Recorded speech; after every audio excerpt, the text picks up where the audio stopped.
Okay guys, सो हम इस chapter में आज पढ़ेंगे फ्रॉग।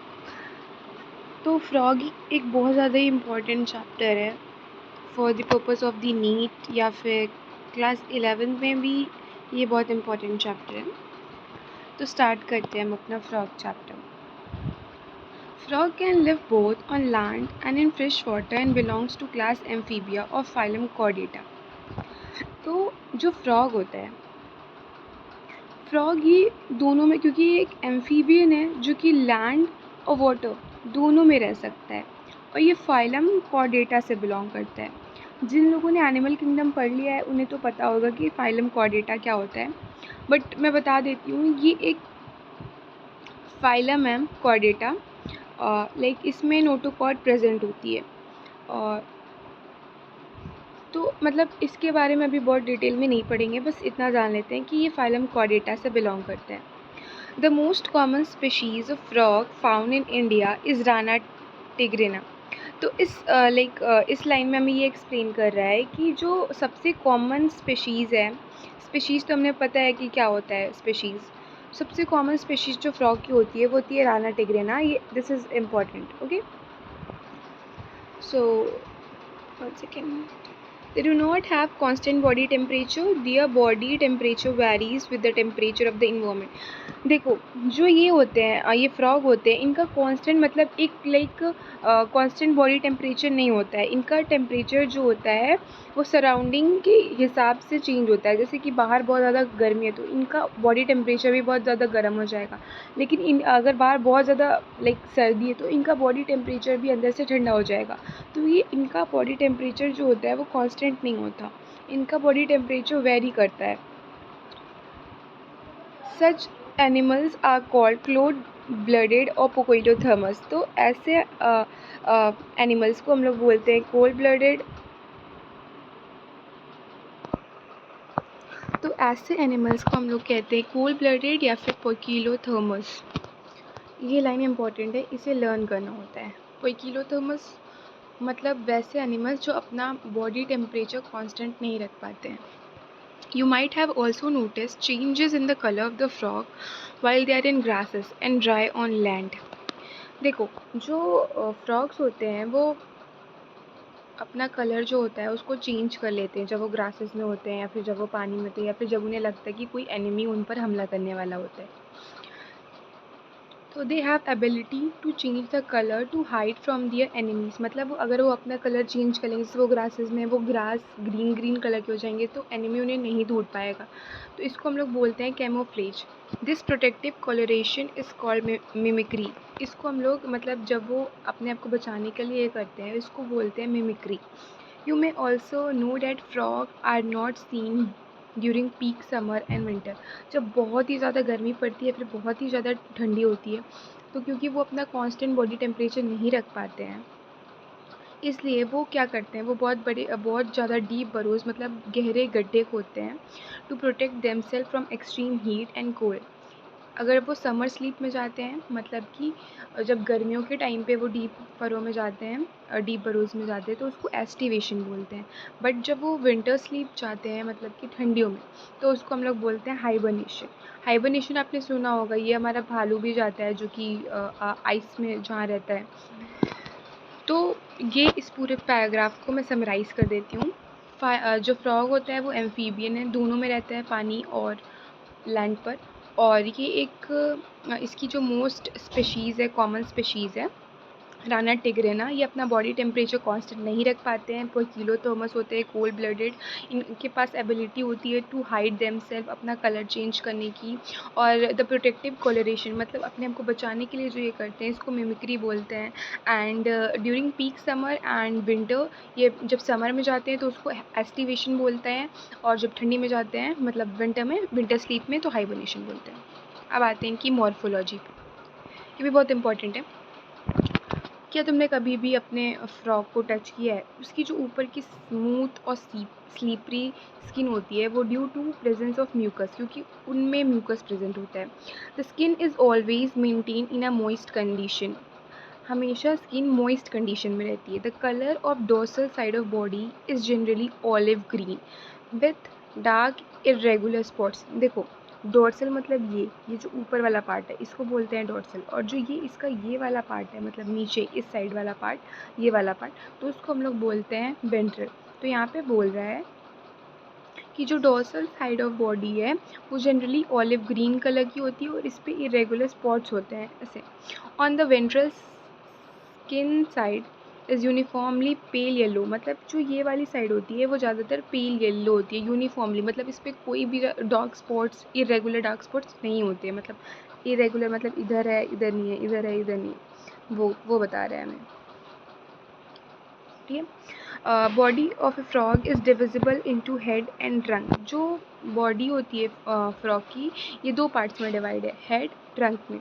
देखो यहाँ पे एक क्वेश्चन आता है कि जो बॉडी ऑफ फ्रॉग है वो हेड, ट्रंक और टेल में भी डिवाइडेड है क्या? तो ऑप्शन गलत होगा, क्योंकि हमारा जो फ्रॉग है वो सिर्फ हेड एंड ट्रंक में ही डिविजिबल है। A neck and tail are present above the mouth, a pair of nostril is present. A neck and tail are absent, मतलब इनमें कोई गला नहीं होता और कोई टेल यहाँ पे नहीं होती और यहाँ इनका कोई नेक भी नहीं होता, ये सब एब्सेंट होती हैं।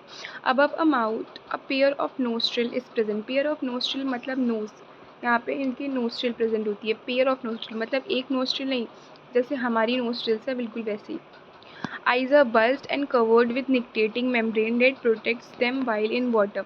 देखो इसमें बोल रहा है कि जो आइज़ होती हैं वो बल्ज होती हैं, बल्ज मतलब कि निकली हुई, और ये जो होती है आइज़ हमारी वो क्योंकि ये पानी में भी जाता है तो इस पानी से बचने के लिए इसकी जो आइज़ होती है वो निक्टेटिंग मेम्ब्रेन से कवर्ड होती है।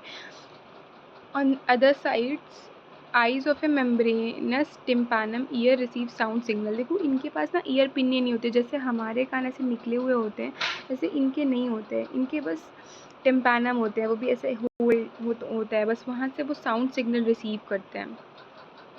The forelimb and hind limb help in swimming, walking, leaping and burrowing. तो ये बोल रहा है कि जो फोरलिम्ब होता है, रुको मैं दिखा देती हूँ, ये इसका फोरलिम्ब है और ये इसका हिंड लिम्ब है, ये बहुत इंपॉर्टेंट है।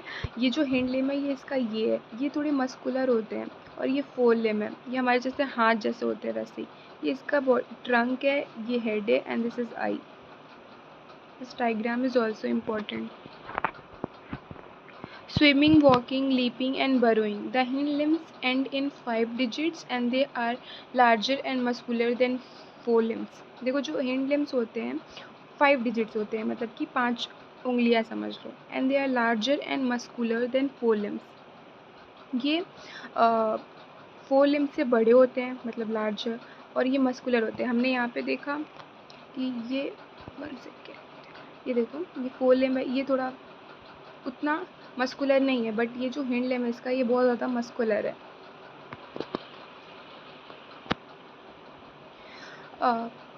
फोरलिम्ब्स एंड इन 4 डिजिट्स। फोरलिम्ब देखो इसको ऐसे याद कर लो, forelimbs 4 digit. Feets have web digits that help in swimming. Web digits मतलब मैं आपको समझाती हूँ, वेब मतलब कि ये ऐसे ऐसे हैं, तो ये इनका यहाँ पे ना ऐसे बना होता है, ठीक है, तो ये हेल्प करता है इनको, मतलब इसी को वेब डिजिट्स बोलते हैं, जो कि हेल्प करता है स्विमिंग में। Frog exhibit sexual dimorphism. Sexual dimorphism मतलब कि मेल अलग होती है, फीमेल अलग होती है। Male frog can be distinguished by the presence of sound producing vocals. मतलब इनके पास साउंड प्रोड्यूसिंग वोकल्स होते हैं और कॉपुलेटरी पैड होता है first digit of the forelimb. Forelimb के फर्स्ट डिजिट पर इनके पास होता है copulatory pad which are absent in female frog. Female frog के मेल फ्रॉग को कैसे डिस्टिंग्विश करेंगे?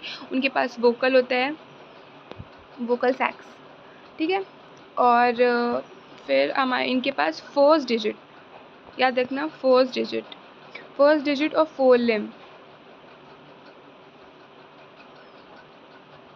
ठीक है। ये थोड़ा वो है तो मेरी प्लीज़ राइटिंग बिल्कुल भी ऐसी नहीं, इसको जज मत करिएगा। ये सब एब्सेंट होता है हमारा फीमेल फ्रॉग में। अब हम इसकी एनाटमी पे आते हैं। एनाटमी भी काफ़ी ज़्यादा इंपॉर्टेंट है। The body cavity of frog accommodate different organ system such as digestive, circulatory, respiratory, nervous, excretory and reproductive. देखो जो फ्रॉग्स होते हैं उनके पास सारे सिस्टम होते हैं जैसे एक एनिमल के, जैसे digestive, circulatory, respiratory, nervous, excretory, reproductive, और सारे के सारे वेल डेवलप्ड हैं और फंक्शन मतलब काम करते हैं, ठीक है। The digestive system consist of alimentary canal and digestive gland. The alimentary canal is short because frogs are carnivorous and hence length of intestine is reduced. देखो इनके पास एलिमेंट्री कैनाल भी होता है और डाइजेस्टिव ग्लैंड्स भी होते हैं. जो एलिमेंट्री कैनाल होता है ये शॉर्ट होता है. क्यों? देखो जब कोई भी एनिमल कार्निवोरस होता है तो उसका जो इंटेस्टाइन होता है वो स्मॉल होता है एज़ कम्पेयर टू हार्बीवोरस. तो क्योंकि ये कार्निवोरस है तो इसका एलिमेंट्री कैनाल शॉर्ट होगा क्योंकि ये कार्निवोरस है और इसका इंटेस्टाइन की भी लेंथ कम है. The mouth opens into buccal cavity that leads to oesophagus through pharynx. देखो मैं बता दूँ, इधर डायग्राम नहीं है बट फिर भी मैं आपको एक्सप्लेन करने की कोशिश करती हूँ. जो माउथ होता है उसके बाद इनके बकल कैविटी मतलब inner mouth. Okay, that leads to oesophagus. उसके बाद फिर ईसोफेगस में जाता है खाना फेरेनिक्स के through. Oesophagus is short tube that opens into stomach. देखो ये ईसोफेगस जो है वो शॉर्ट ट्यूब है, ठीक है. फिर ये ओपन करती है into the stomach which continues as intestine rectum and finally opens out the cloaca. देखो मैं बताती हूँ, ये 1 सेकेंड, ये ईसोफेगस है. फिर ईसोफेगस ओपन हुआ स्टमक में, फिर गया हमारा इंटेस्टाइन में एंड देन फिर रेक्टम में एंड देन क्लोका से हमारा बाहर निकल जाएगा जो फूड है डाइजेस्ट होके. बट अभी और भी चीज़ें हम पढ़ेंगे इसके बारे में. Liver secrete bile that is stored in gall bladder. जो लीवर होता है वो हमारे क्या सीक्रेट करता है? बाइल जूस, जो कि गॉल ब्लैडर में वो होता है, स्टोर्ड होता है. देखो लीवर सीक्रेट करेगा यहाँ, क्योंकि देखो ऐसे याद कर लो कि ये लीवर है, इसके पास में गॉल ब्लैडर है तो यहाँ पे गॉल ब्लैडर में ही स्टोर करने को दे देगा. उसके बाद फिर हम आता है pancreas, a digestive gland. Pancreas हमारा एक डाइजेस्टिव ग्लैंड है जो कि पैनक्रियाटिक जूस प्रोड्यूस करता है. और देखते हैं, containing digestive enzyme. Food is captured by bilobed tongue. Bilobed tongue मतलब कि ऐसे टंग होती है इसकी, हाँ ऐसे, मतलब इसकी जो टंग होती है फ्रॉग की ऐसे होती है. तो ये अपने बाइलोब टंग से फूड को कैप्चर करते हैं. Digestion of food take place by the action of HCl and gastric juice secreted from the walls of stomach. हमारा जो स्टमक की वॉल्स होती हैं वो भी गैस्ट्रिक जूस और HCl सीक्रिएट करती हैं, तो फिर उससे डाइजेस्ट होगा. Partially digested food is called chyme. ठीक है, पार्शली डाइजेस्टेड फूड को हम लोग बोलते हैं काइम, जो कि पास होगा from the stomach to the first part of small intestine, the duodenum. The duodenum receives a bile from gall bladder and pancreatic juice. Small intestine में जाएगा, वहाँ पे first part of small intestine जो कि duodenum होता है. सबसे पहला पार्ट जो होता है वो डिओडिनम होता है. डिओडिनम रिसीव करेगा bile from gall bladder and pancreatic juice from pancreas. ये दोनों के दोनों कॉमन डक्ट से आती है जिसको हम लोग बोलते हैं bile duct. This is important. Bile emulsified fat and pancreatic juice. देखो बाइल जो होगा वो फैट को डाइजेस्ट करेगा और जो पैनक्रियाटिक जूस होगा ये कार्बोहाइड्रेट एंड प्रोटीन्स को डाइजेस्ट करेगा. Final digestion take place in the intestine. Digested food is absorb by the numerous finger fold in the inner wall of intestine called villi और microvilli. तो ये बोल रहा है कि जो डाइजेस्टेड फूड है ये एब्जॉर्ब करेगा हमारा numerous finger like folds in the inner. देखो हमारी जो इंटेस्टाइन होती है वहाँ पे माइक्रोविलाई ऐसे प्रेजेंट होते हैं, ठीक है, इंटेस्टाइन पे, ठीक है, ऐसे प्रेजेंट होते हैं. तो ये क्या करेंगे डाइजेस्टेड फूड को एब्जॉर्ब करने में हेल्प करेंगे. The undigested food waste moves into the rectum and pass out through cloaca. Okay, तो जो अनडाइजेस्टेड फूड है, जो डाइजेस्ट हो गया, एब्जॉर्ब हो गया, उसके बाद जो अनडाइजेस्टेड पार्ट बचेगा वो रेक्टम से पहले रेक्टम में जाएगा फिर क्लोका के थ्रू निकल जाएगा. Frog respire on land and in water by 2 different methods. Frog जो होता है वो रिस्पायर करते हैं लैंड पे bye 2 different method.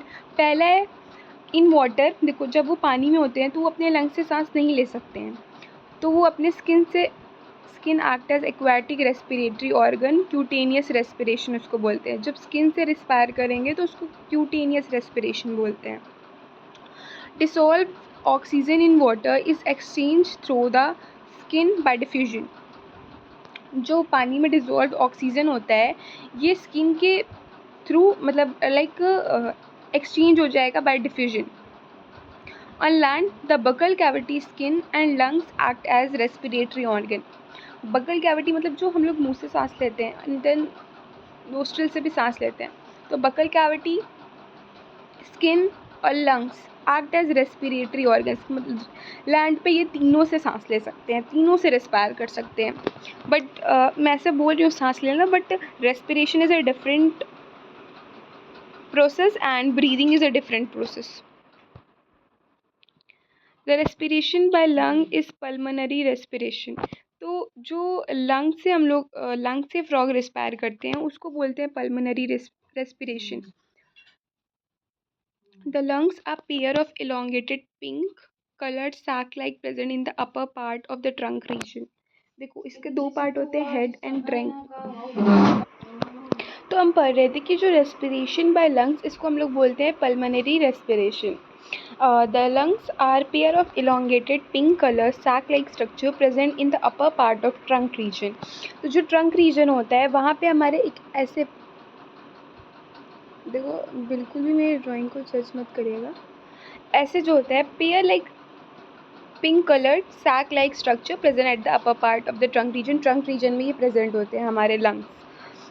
Air enters through nostril into buccal cavity and then to lungs. During aestivation and hibernation gaseous exchange take place through the skin. क्योंकि ये respire करते हैं लाइक वाटर में स्किन के थ्रू रिस्पायर करते हैं. तो जब ये एस्टिवेशन और हाइबरनेशन में चले जाते हैं तो इनके पास खाना तो रहता नहीं है, तो ये सोचते हैं कि हमारी कम से कम एनर्जी लॉस हो, तो इसलिए ये स्किन के थ्रू रिस्पायर करते हैं. क्योंकि ये डिफ्यूजन से हो जाता है, आसानी से होता है, बट जब लंग से करेंगे तो एनर्जी लगेगी रेस्पिरेशन में. The vascular system of frog is well developed close type. Frog have a lymphatic system also. इनके पास well developed closed type vascular system होता है. The blood vascular system involves heart, blood vessels and blood. Blood vessels होती हैं, heart होता है और blood होता है vascular system में. The lymphatic system consists of lymph nodes and lymph channel. देखो heart जो होता है वो muscular structure होता है situated in the upper part of the body cavity. It has 3 chambers. देखो ह्यूमन की तरह इनमें 4 चैम्बर्स नहीं होते हैं, बस 3 चैम्बर्स होते हैं. 2 atria and 1 ventricle. Is covered by a membrane जिसको हम लोग बोलते हैं pericardium. A triangular structure called sinus venosus joins the right atrium. तो जो साइनस वेनोसस होता है वो राइट एट्रियम को ज्वाइन करता है. It receives a blood through major veins called vena cava. Vena cava से आ रहा है मतलब कि डीऑक्सीजनेटेड ब्लड है. The ventricle open into sac-like conus arterius on the ventral side of the heart. जो वेंट्रिकल होता है वो conus Atreus on the ventral side of the heart, मतलब एक सैक लाइक कोनस एट्रियस है जो कि ventral side of the heart है, उसमें वेंट्रिकल खुलता है. The blood from the heart is carried to all part of the body by arteries. तो जो ब्लड होता है, जो हार्ट से जो ब्लड पंप होके निकलता है वो आर्टरी से पूरे बॉडी में जाता है. इसको बोलते हैं atrial system. The vein collects, जो वीन होती है क्योंकि ये डीऑक्सीजनेटेड ब्लड कैरी करती है तो पूरे बॉडी पार्ट से डीऑक्सीजनेटेड ब्लड को ले जाके वो हार्ट को, different part of body to the heart को दे देती है and form the venous system. Special venous connection between liver and intestine. देखो ये बहुत इंटरेस्टिंग सी बात है कि जो स्पेशल वेनस कनेक्शन होता है, एक वीनस मतलब कि जो डीऑक्सीजनेटेड ब्लड है वो कैरी करता है, तो एक स्पेशल कनेक्शन है लिवर और इंटेस्टाइन में. As well as the kidney and the lower part of the body are present in the frog. देखो जो लीवर और इंटेस्टाइन है उसको हम लोग बोलते हैं हेप्टिक पोर्टल सिस्टम, और जो किडनी और lower part of the body है इसको बोलते हैं रीनल पोर्टल सिस्टम. अब मैं समझा देती हूँ कि ये क्या होता है. जैसे स्मॉल इंटेस्टाइन है और लिवर है, तो ये क्या करता है, लिवर जब अपना ब्लड वो करता रहता है, डीऑक्सीजनेटेड ब्लड देता रहता है, तो इंटेस्टाइन कहता है कि मेरा भी लेते जाओ साथ में. तो ये क्या, ऐसा नहीं है कि इंटेस्टाइन अपना अलग से, तो वो लीवर के साथ अपना ही डीऑक्सीजनेटेड ब्लड को वीनस सिस्टम को दे देता है, तो इसको हम लोग बोलते हैं हेप्टिक पोर्टल सिस्टम। और किडनी में भी यही होता है, किडनी और lower parts of the body, इसको हम लोग बोलते हैं रीनल पोर्टल सिस्टम। ओके, समझ आ गया। The blood is composed of plasma and cells. जो ब्लड है उसमें रेड ब्लड कॉर्पसेल्स हैं, तो सेल्स भी हैं और प्लाज्मा भी है। The blood cells are RBC red blood cells और इराइथ्रोसाइट्स वाइट ब्लड सेल्स और ल्यूकोसाइट्स एंड प्लेटलेट्स। ब्लड में क्या क्या होता है?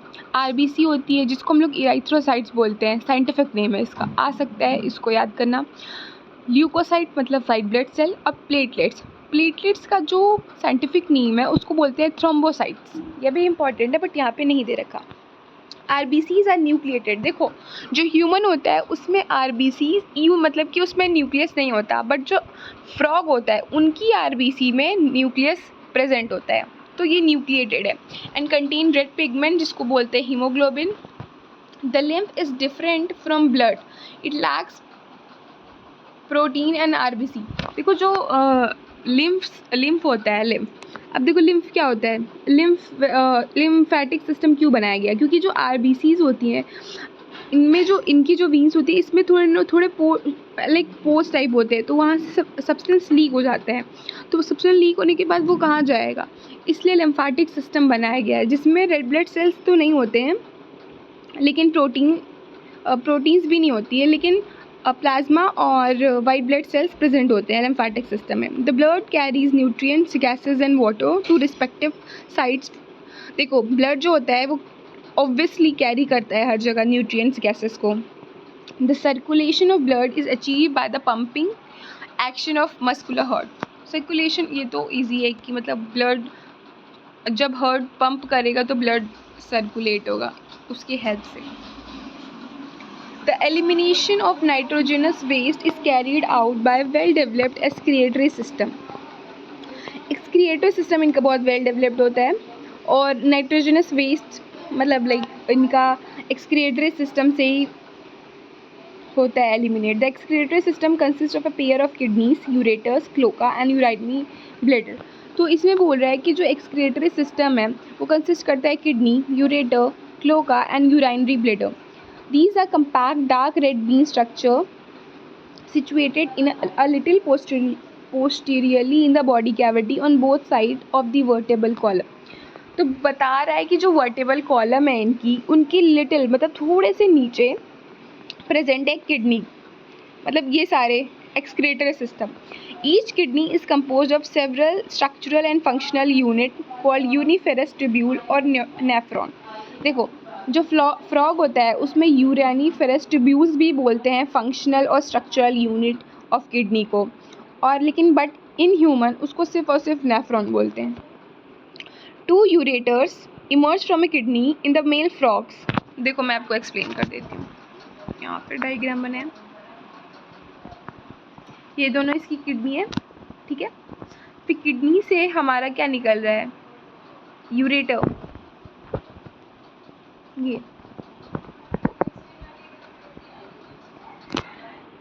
The ureter act as urogenital duct which open into cloaca. देखो यहाँ पे इसको यूरोजेनाइटल डक्ट क्यों बोला गया है मेल में?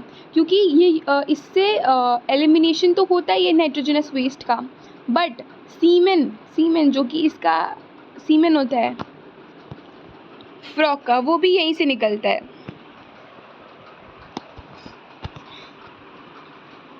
In females, the ureters and oviduct open separately in the cloaca. Ureters और ओविडक्ट दोनों अलग अलग खुलते हैं क्लोका से, ये ऐसा फीमेल में होता है। The thin walled urinary bladder is present ventral to rectum which also open into cloaca. बोल रहा है कि जो यूरिनरी ब्लैडर होता है वेंट्रल साइड प्रेजेंट होता है टू द रेक्टम। देखो मैं बता देती हूँ, ये रेक्टम है, ठीक है। तो यूरिनरी ब्लैडर, जो यूरिनरी ब्लैडर है ये भी रेक्टम में ओपन होता है जाके, फिर क्लोका से बाहर निकल जाता है। मतलब समझ रहे हो ना आप लोग? Excretory way, the frog excrete urea, क्योंकि ये यूरिया एक्सक्रीट करता है तो यूरियोटेलिक है, यूरियोटेलिक एनिमल है। एक्सक्रीटरी, हम लोग भी यूरियोटेलिक हैं। Excretory waste are carried by blood into the kidney where it is separated and excreted. Excretory waste को blood के through kidney में जाता है, वहाँ पे ये excrete होता है. The system of control and coordination is highly evolved in the frog. It includes both neural system and endocrine glands. देखो जो इनका control and coordination है, मतलब कि ये इन्वायरमेंट को कैसे सेंस करते हैं और इनका हार्मोनल बैलेंस कितना ज़्यादा सही है और इनकी न्यूरॉन्स कितने जल्दी काम करते हैं, इनका न्यूरल सिस्टम कैसा है, ये सब बहुत ही वेल डिफाइंड है, मतलब बहुत अच्छा है। तो केमिकल मतलब इनमें इवन हार्मोन्स भी होते हैं, तो एंडोक्राइन ग्लैंड्स भी हैं, प्रेजेंट हैं इसमें। The chemical coordination of various organ of the body is achieve by hormones which are secreted by endocrine gland. तो इसमें बोल रहा है कि जो chemical coordination of various organs हैं, ये केमिकल कोऑर्डिनेशन कैसे होगा, जब बहुत सारे हार्मोन्स मिल के कुछ काम करेंगे, उसको बोलेंगे chemical coordination, which are secreted by endocrine gland. The prominent endocrine gland in the frog is pituitary, thyroid, parathyroid, thymus, pineal, pancreatic, islet, adrenals and gonads. ठीक है, तो इसमें बोल रहा है कौन कौन से प्रोमिनेंट, ज़्यादा इम्पॉर्टेंट या फिर कहते हो ज़्यादा अमाउंट में प्रेजेंट होते हैं। सबसे pituitary, thyroid, parathyroid, thymus, pineal body, pancreatic, islet, adrenal and gonads, ये सारे याद करने हैं। The nervous system is organised into central nervous system, brain and spinal cord. तो सेंट्रल नर्वस सिस्टम में क्या क्या आएगा, ब्रेन और spinal cord. Peripheral nervous system में आएगा cranial and spinal nerves and an autonomic nervous system, sympathetic and parasympathetic. जैसे जैसे ह्यूमन में होता है बिल्कुल सेम इन लोग में वैसा ही होता है। There are 10 pair of cranial nerves arising from the brain. इसमें कितने पेयर ऑफ cranial nerves है, 10 pair of cranial nerves. Brain is enclosed in a bony structure called brain box, जिसको हम लोग बोलते हैं cranium. तो इनका जो ब्रेन होता है, क्योंकि ब्रेन को प्रोटेक्ट करना बहुत इंपॉर्टेंट होता है, तो ये ब्रेन बॉक्स में प्रेजेंट, ब्रेन इनका ब्रेन बॉक्स या फिर क्रेनियम के अंदर होता है। The brain is divided into fore brain, mid brain and hind brain. Forebrain includes olfactory lobes, paired cerebral hemisphere and unpaired diencephalon. देखो ये सब तो आपको याद ही करना पड़ेगा कि जो फोर ब्रेन है उसमें olfactory lobes होते हैं, पेयर्ड सेरिब्रल हेमिस्फेयर और अनपेयर्ड डाइनसेफ्लॉन प्रेजेंट होता है। Midbrain is characterised by a pair of optic lobes.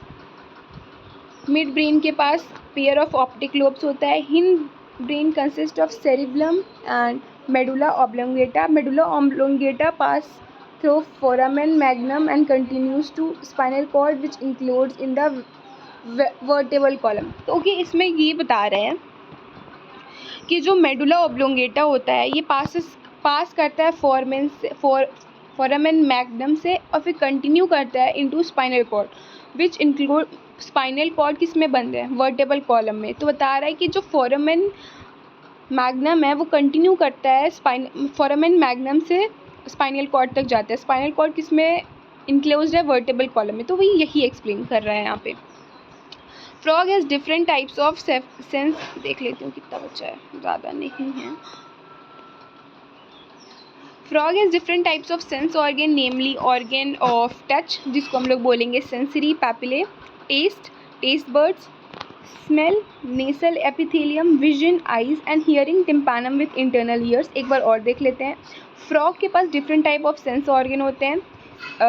Touch के लिए सेंसरी पैपिले, टेस्ट के लिए टेस्ट बर्ड, स्मेल्स के लिए nasal epithelium, vision eyes, hearing, tympanum with internal ears. Out of these, eyes and internal ears are well organized structure and rest are cellular aggregation. देखो जो इनके eyes और internal years होते हैं सिर्फ यही वेल ऑर्गेनाइज्ड होते हैं, बाकी cell aggregation around nerve ending. इसमें बोल रहा है कि बाकी के जो sensory different types of sense organs हैं जैसे आइज़ और ईयर, बस यही वेल डेवलप्ड हैं, बाकी इतने वेल डेवलप्ड नहीं है। यहाँ पे ये बताना चाह रहा है।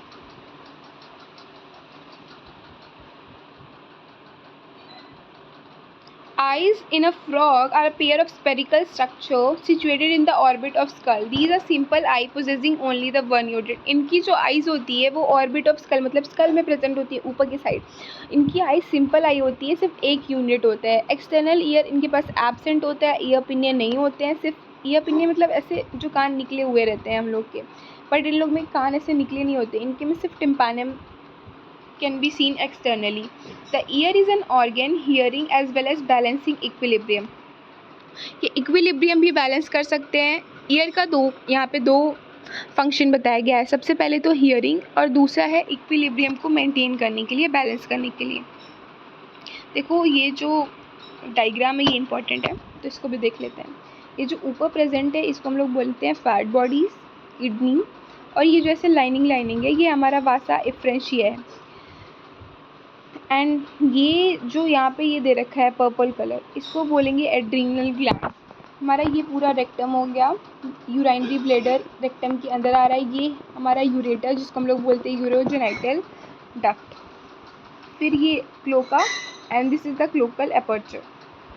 ये मेल रिप्रोडक्टिव है. अब इसको देख लेते हैं क्योंकि हमारा इसमें ये ओवरी हो गया एंड इसमें जो ब्लैक प्रेजेंट है ये ओवा है. ये ओविडक्ट, यूरेटर, इनकी जो ओविडक्ट की वो है वो अलग से आती है, मैंने आपको पहले भी ऊपर बताया था, और बाकी तो सब सेम है.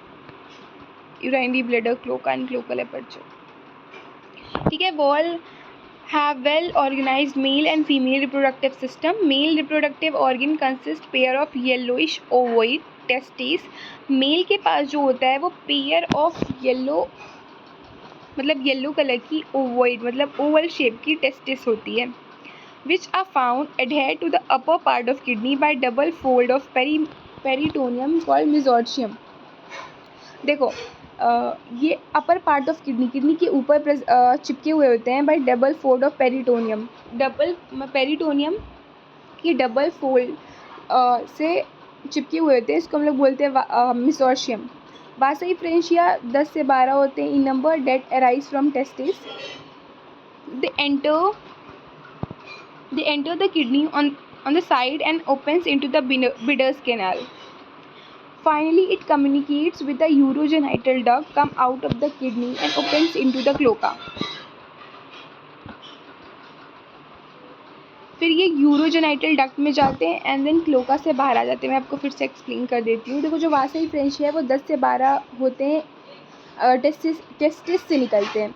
तो ये क्या करते हैं, दे enter the kidney on the side and open into. देखो किडनी में एक बिडर केनाल होती है, तो जो इनका एक्सक्रिएटेड पार्ट होता है वो भी किडनी से निकलता है, और जो इनके गेमीट्स होते हैं वो भी किडनी के बिडर केनाल से ही निकलते हैं.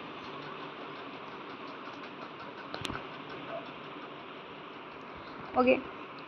The cloaca is small and median chamber that use to pass faecal matter. तो फेकल मैटर पास करने के लिए क्लोका होता है. Urine and sperms to the excreted. मैंने आपको बताया कि इससे यूराइन मतलब एक्सक्रिएटरी सिस्टम, एक्सक्रिएटेड मैटर जो होता है वो भी क्लोका से निकलता है, और स्पर्म्स जो होते हैं वो भी क्लोका से निकलते हैं. तो कॉमन डक्ट होती है. The female reproductive organs include ovaries. The ovaries are situated near kidney and there is no functional connection with kidney. इसका अलग अलग पार्ट से जाता है, इसका कोई भी किडनी से कोई भी रिलेशन नहीं होता. A pair of oviduct arising from ovaries open into cloaca separately.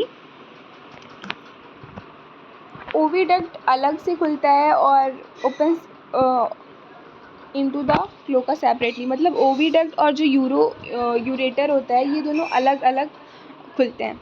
फिर आता है, अ मैच्योर फीमेल कैन ले 2500 to 3000 ova at a time. Fertilisation external होती है, मतलब कि फर्टिलाइजेशन जो फीमेल बॉडी है उसके अंदर नहीं होती, उसके बाहर होती है, और ये टेक प्लेस इन वाटर. इसलिए तो इनको अपना फर्टिलाइजेशन करने के लिए पानी में जाना पड़ता है. डेवलपमेंट इन्वॉल्व्स लार्वल स्टेज, मतलब कि जो डेवलपमेंट होता है इनका ये बिल्कुल जैसे फ्रॉग अभी है तो बचपन में बिल्कुल जब वो छोटे होते हैं, जब वो जब उनका बर्थ होता है तो बिल्कुल वो सेम फ्रॉग वैसा नहीं रहता है, वो एक लार्वल स्टेज होता है, उसको टेडपोल बोलते हैं। Tadpole undergo metamorphosis to form the adult. जब लार्वल स्टेज से किसी अडल्ट स्टेज में जाते हैं उस प्रोसेस को हम लोग बोलते हैं metamorphosis. Frog are beneficial for mankind because they eat insects and protect the crop. क्योंकि ये बेनिफिशियल होते हैं हमारे लिए, क्योंकि ये इंसेक्ट्स को ईट कर लेते हैं और हमारी जो क्रॉप होती है उसको प्रोटेक्ट करते हैं।